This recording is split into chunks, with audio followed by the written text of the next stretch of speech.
Hello, my name is Lewis and welcome to Gathering the Magic. Today we're looking at a deck tech for Yuriko, the Tiger's Shadow.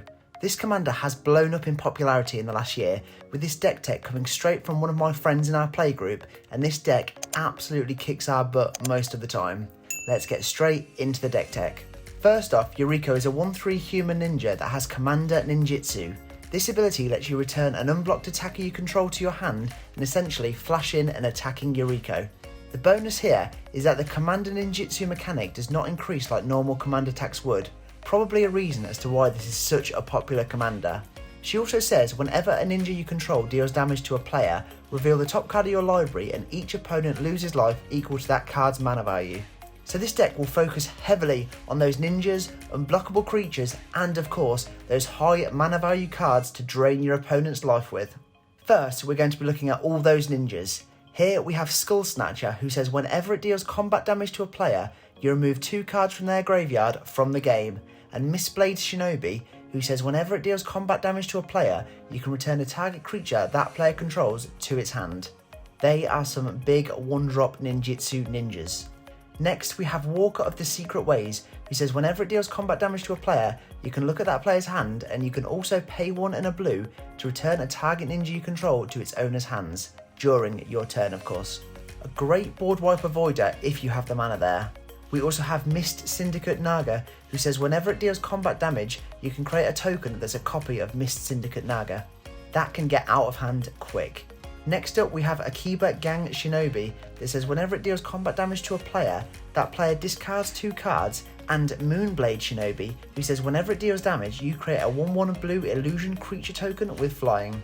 Next up we have Azra Smokeshifter that says whenever it ETBs, target creature you control gets indestructible until end of turn, and Ingenious Infiltrator that says whenever a ninja you control deals damage to a player, you draw a card, which in this deck will happen a lot.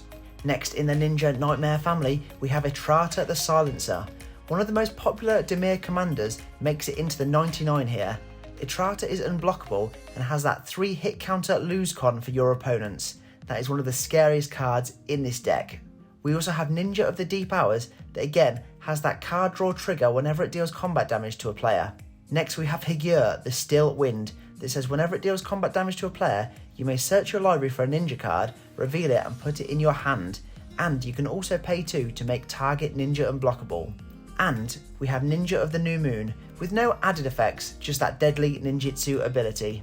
Coming up to the last 4 ninjas, we have Throat Slitter that says whenever it deals combat damage to a player, destroy target non-black creature opponent controls, and Fallen Shinobi that says whenever it deals combat damage to a player, you look at the top 2 cards of their library and you may play those cards without paying their mana costs. That is just filthy.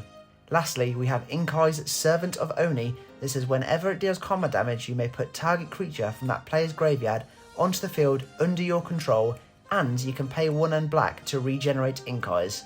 And we also have Silent Blade Oni that says whenever it deals combat damage to a player, you can look at target opponent's hand and cast a non-land card without paying its mana cost.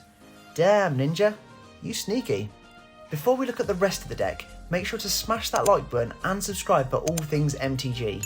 If you are watching this the day it comes out, it is today our channel's 1-year anniversary of our very first video, so do hit us up with happy birthday in the comments section below.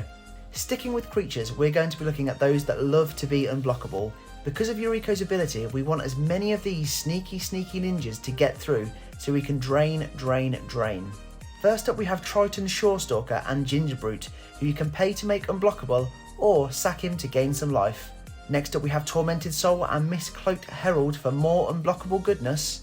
And we also have Changeling Outcast, who is not only unblockable but can double down as a ninja thanks to that always good Changeling ability. And we have Slitherblade, who may be a Naga rogue, but we have a few tricks up our sleeve later in the deck to turn all of these creatures into ninjas. Next up we have Gudul Lurker with unblockable and Megamorph if you're feeling like mixing it up a bit, and Ghostly Pilferer that can not only become unblockable but also has varying ways to give you those extra card draws. Lastly, in the unblockable gang, we have Phantom Ninja and Tetsuko Umezawa, Fugitive. One of the most popular blue commanders in all of MTG, Tetsuko makes all of your creatures with power or toughness 1 or less unblockable, which in this deck is most of the creatures. Making almost every creature in this deck unblockable can be game ending. In the last part of our creature section, we have all of those flyers. Having flyers is hugely important because again, we want to make sure we're able to hit our opponents for that direct damage and then swing in with those ninjas for the damage and deadly triggers. First, we have Siren Stormtamer, who is a 1/1 flyer who you can also sacrifice to counter a spell or ability that targets you or a creature you control, and Fairy Seer, who lets you scry 2 when it ETBs. Next, we have Fairy Imposter that makes you sack it unless you return another creature you control to its owner's hand, and Spectral Sailor, the flash flyer who also allows you to draw some cards. With even more 1-drop flyers, we have Hypnotic Siren, who you can bestow to give another creature flying and +1/+1, and we have Artificer's Assistant that says whenever you cast a historic spell, scry 1. Next we have Sage Owl and Augury Owl, which will allow you different options to scry and fix those upcoming cards. On to the last few flyers, we have Quickling, a flash flyer that you again have to sack unless you return another creature to your hand, and we have Thief of Sanity, who is a very wordy boy that says when it deals combat damage you can look at the top 3 cards of opponent's library, you may exile one and play it by spending mana of any chosen colour to do so. Lastly, we have the MVP of this whole deck as stated by my friend Ruben, whose deck this is. We have Ornithopter. Why is this the MVP? Because it's a 0 mana flyer, you can swing in the air with Orni, ninjutsu in a ninja and then return Ornithopter to your hand. You can then play Ornithopter on your second main phase and you're spending 0 mana and you can go again and again every single turn. What a good little Thopter. Next up we're looking at the ramp and big mana spells. First up we've got Dimir Signet and Dimir Cluestone. Next we have Dimir Locket and the always trusty Arcane Signet. And lastly, we've got Soul Ring, because, of course, Soul Ring. Next, we're looking at those big mana spells to trigger off Yuriko with Never to Return, which can also count towards that removal, and Avatar of Woe for the 8 mana value, and can also be used as creature removal. Next, we have Connive and Concoct for that 9 mana spell, and Commit to Memory for the huge 10 mana value damage.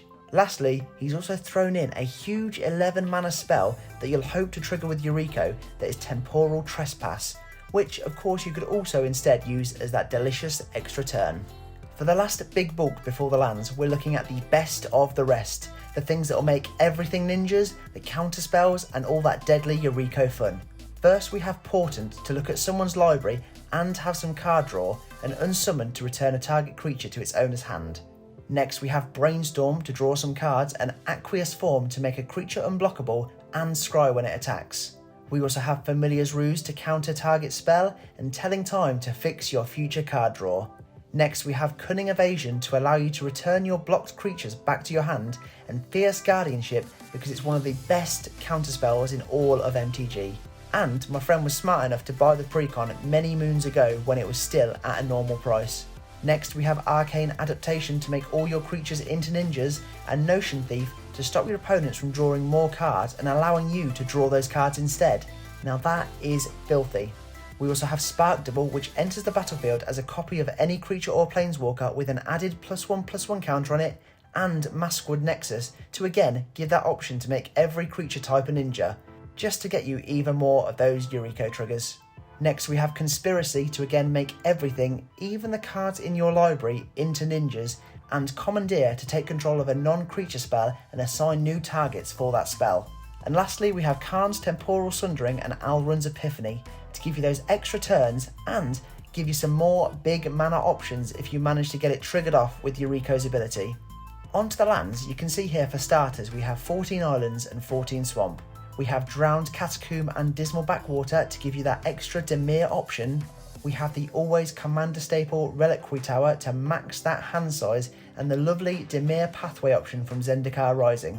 We have another Commander staple in Command Tower and Dismal Backwater to give you a life and fix that mana.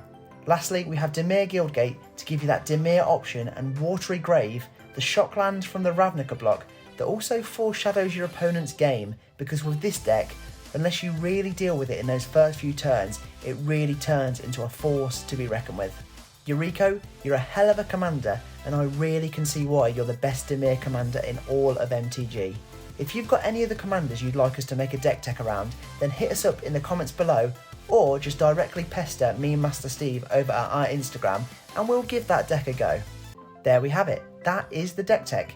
Make sure to like this video and subscribe for all things MTG. Check out our link tree for all of our social media and affiliate links. For now though, I'm all tapped out, so I'll see you in the next video.